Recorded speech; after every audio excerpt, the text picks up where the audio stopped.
Di saat SBY dan AHY mengurusi internal partai yang akan mengkudeta dirinya dan menuduh pihak sana-sini. Tetapi Jokowi justru pamer, yaitu Pertamina mengungguli raksasa minyak dunia. Perusahaan-perusahaan minyak dunia merugi, justru Pertamina membukukan pendapatan bersih hingga 1 miliar US atau setara dengan 14 triliun.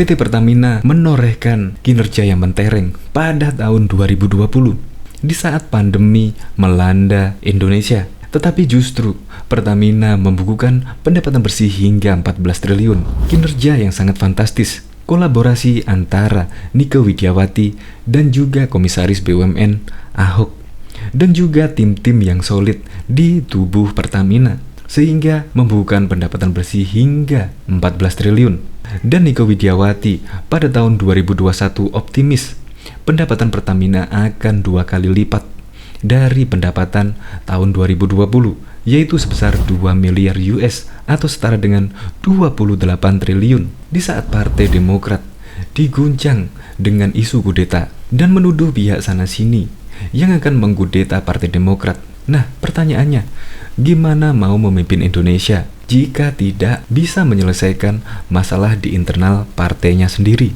Untuk lebih lengkapnya, simak berita berikut ini, Good News Indonesia.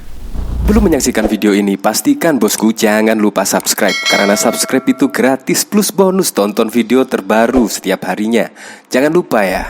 Saat raksasa minyak merugi, Pertamina raup laba bersih hingga 14 triliun. PT Pertamina menorehkan kinerja mentereng di tahun 2020 di tengah pandemi yang masih berlangsung. Perusahaan bisa membukukan laba bersih sebesar 1 miliar US atau sekitar 14 triliun, asumsi kurs Rp14.044. Direktur Utama Pertama Nike Widiawati mengatakan ada beberapa upaya yang dilakukan dalam pencapaian laba tersebut. Ini termasuk memotong biaya operasional sebesar 30% untuk 2020. Laba bersih 1 miliar atau 14 triliun, ujar Nike Kamis 4 Februari 2021. Adapun upaya yang diambil Pertamina dalam menggapai kinerjanya, kata Nike Widiawati, dengan meningkatkan produktivitas hulu migas dan kilang, serta efisiensi di semua bidang properti, seperti pemotongan OPEX, operational expense hingga 30% dan prioritasi anggaran investasi. Perolehan kinerja tersebut patut menjadi perhatian karena sebagian besar perusahaan minyak dan gas di seluruh dunia justru mengalami kolaps atau di tengah pandemi seiring dengan menurunnya permintaan minyak. Sebagai contoh, ExxonMobil mengutip CNBC, kerugian perusahaan minyak asal Amerika Serikat tersebut mencapai lebih dari 22,4 miliar US dalam 2020. Padahal tahun sebelumnya Exxon masih mencatat laba bersih hingga 14 miliar US atau sekitar 200 triliun. Demikian pula perusahaan migas British Petroleum BP merugi 5,7 miliar pada tahun 2020. Ini merupakan yang pertama kalinya dalam satu dekade terakhir. Kompetitor lainnya, Shell, melaporkan laba sebesar 4,85 miliar US di tahun 2020, anjlok dibandingkan dengan laba tahun 2019 yang sebesar 16,5 miliar. Kerugian juga ditanggung Chevron. Mengutip laman resminya, perusahaan migas ini juga mengalami kerugian 5,5 miliar US akibat pandemi ini, dibandingkan pencapaian laba sebesar 2,92 miliar US pada tahun 2019.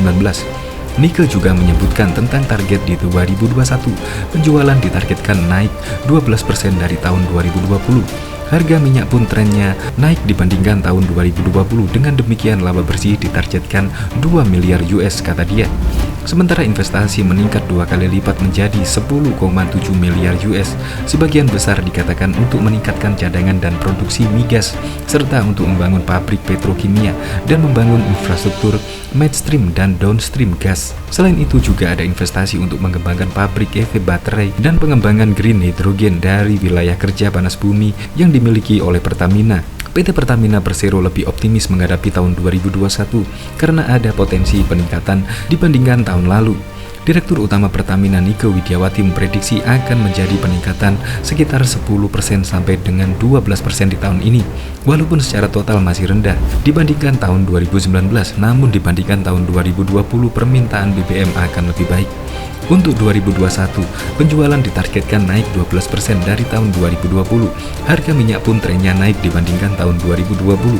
Dengan demikian, laba bersih ditargetkan 2 miliar US, ujarnya Kamis 4 Februari. Nike melanjutkan, Pertamina akan tetap mendorong dari sisi hilir karena akan menurunkan biaya operasional sehingga harga akan lebih terjangkau. Secara pondasi sebetulnya sudah lebih kuat karena kita lebih siap di tahun ini dan kita optimis akan lebih baik dari tahun 2020, ungkapnya. Dia menuturkan, Pertamina tetap menggenjot sektor hulu migas sebab produksi di dalam negeri belum memenuhi kebutuhan nasional sehingga harus impor. Di tahun lalu saat pandemi, produksi migas Pertamina ini hampir mencapai target. Tahun ini pun akan kita tingkatkan dengan kontribusi terhadap produksi nasional lebih dari 60%, tuturnya. Pertamina juga akan menggenjot produksi BBM di sektor kilang. Dari sisi investasi juga akan terus digenjot. Pertamina menargetkan investasi meningkat 2 kali lipat menjadi 10,7 miliar US di tahun ini. Sebagian besar adalah untuk meningkatkan cadangan dan produksi migas, juga untuk membangun pabrik petrokimia, serta membangun infrastruktur mainstream dan downstream gas. Selain itu juga ada investasi untuk pengembangan pabrik EV baterai. ExxonMobil akan menutup kilang Altona yang berusia 72 tahun di Australia. Kilang terkecil di negara itu, perusahaan akan mengubah kilang tersebut menjadi terminal impor bahan bakar karena kilang kesulitan dengan permintaan minyak yang rendah. Keputusan perusahaan minyak AS itu akan meninggalkan Australia dengan hanya 2 kilang setelah BP memutuskan untuk menutup fasilitasnya di Kwinana pada April. Sementara itu, Ampul masih meninjau masa depan kilangnya di Lytton.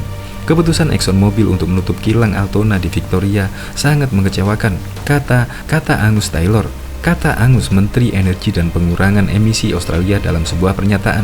Penguncian dan pembatasan global pada perjalanan internasional karena pandemi virus ini telah memangkas permintaan, membuat kilang minyak bergulat dengan kerugian. Exxon mengatakan mengambil keputusan karena tidak lagi ekonomis dan melanjutkan kilang. Australia telah menawarkan paket keamanan bahan bakar senilai 2,3 miliar dolar Australia atau setara dengan 1,8 miliar US. Untuk mengatasi kesulitan keuangan yang dihadapi kilang, hanya Viva Energy, operator dari apa yang akan menjadi kilang minyak terbesar yang tersisa di Australia pada April yang menerima. Taylor mengatakan penutupan kilang Exxon tidak akan berdampak negatif pada kepemilikan bahan bakar Australia. Kilang Alton mempekerjakan sekitar 300 orang. Diketahui sebelumnya perusahaan energi AS Chevron melaporkan kerugian 8,27 miliar dolar AS setara dengan 121 triliun pada kuartal 2 2020. Kerugian itu disebabkan oleh penurunan harga minyak mentah. Dikutip dari Reuters, Sabtu 1 Agustus 2020, kerugian tersebut merupakan yang terbesar dalam 3 dekade terakhir yang dialami perusahaan yang berbasis di San Ramon itu. Anjloknya harga minyak dunia membuat nilai aset migas Chevron menguap 5,6 miliar dolar AS. Penurunan nilai aset tersebut juga terjadi pada kompetitor seperti Total, Royal Dutch Shell, Eni, dan BP. Selain itu, penghapus bukuan aset yang tinggi tersebut mengindikasikan rendahnya permintaan minyak akibat pandemi ini.